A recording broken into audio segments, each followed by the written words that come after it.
Sup lads, Central Game here and welcome to another video. Basically, before I get into the video, remember to leave a like and subscribe, and also let me know what you think of the video in the comment section below. So lads, today we're going to be speaking about Fortnite.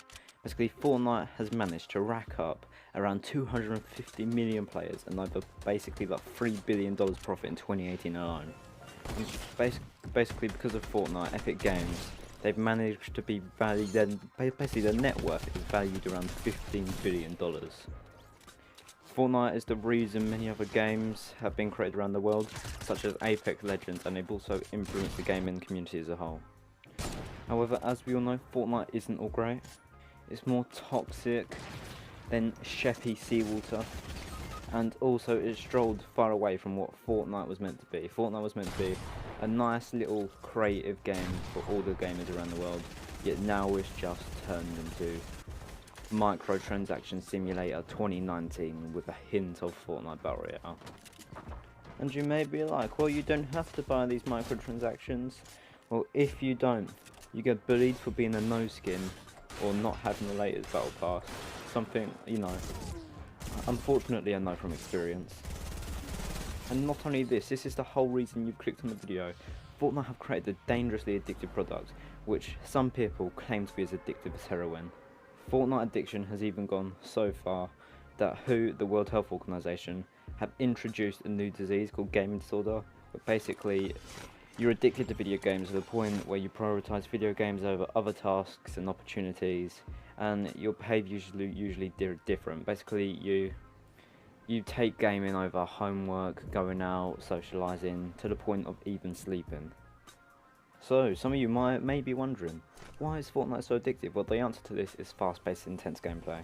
Basically, putting it short, this short, intense gameplay may trigger your natural flight or fight response, which is exhilarating by itself, but when you successfully win a fight or get a high kill game, dopamine is released.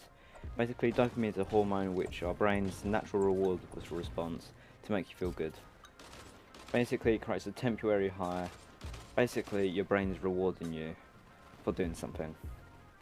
And this is one of the key factors to addiction, basically. The player will be playing the game, completing these small tasks, and getting kills and wins in a fast-paced, exhilarating environment, giving them a natural high.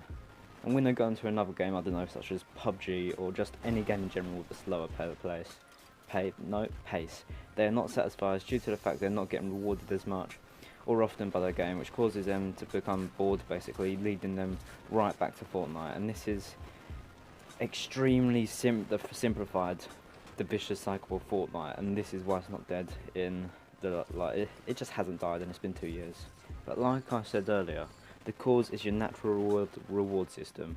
Basically, your natural reward system is there to help you. Basically, it's just to help you survive. Long story short, the natural reward system in your brain basically rewards you for doing a task, and this motivates you to do it again for your survival. This is like an evolutionary trait, which is probably for things such as previously rewarding our ancestors for hunting a deer, for example, and just to do, like, the feeling good will motivate this person, like our ancestors, to do it again to help them survive so they can eat. And it motivates them by, like I said, the reward system. When they hunt this deer, it'll release dopamine, so no matter what, they'll be like, oh yeah, no matter how hard it is to hunt this deer, I'm still going to get a release of dopamine. Which, oh yeah, I'll feel good if I hunt this deer. And this is where addiction starts. Basically, goals such as hunting the deer get to the point where it's no longer about survival, and it's about the sport, or just the feel good that your brain rewards you, because your brain is tricked into thinking it's vital for survival. To be honest, this is a good example, because this is how things like fishing for sport and hunting for sport became a thing. And this this concept applies for Fortnite. Even though it's a game, it still technically tricks your brain thinking it's for survival. This is why, like I said earlier, the fight or flight adrenaline response, just rush, occurs in Fortnite due to your brain trying to help you survive, like by trying to help you kill your opponent or flee them. And when you successfully do either one of those things, you get like just a nice release of dopamine, which makes you feel good. However, sometimes these goals, they can be twisted to not benefit your survival, but your brain believes it is. And this basically results in you sweating Fortnite out all day for apparent survival, naturally develop a more aggressive playstyle as they are thirsty for those kills. They will sweat Fortnite out all day, as getting that kill or win is what their brain thinks for actual survival. And this is kind of why people, when they're addicted, they do this thing all the time, because it's like telling your body to not become hungry, because playing Fortnite becomes more of a survival instinct than a casual bit of fun.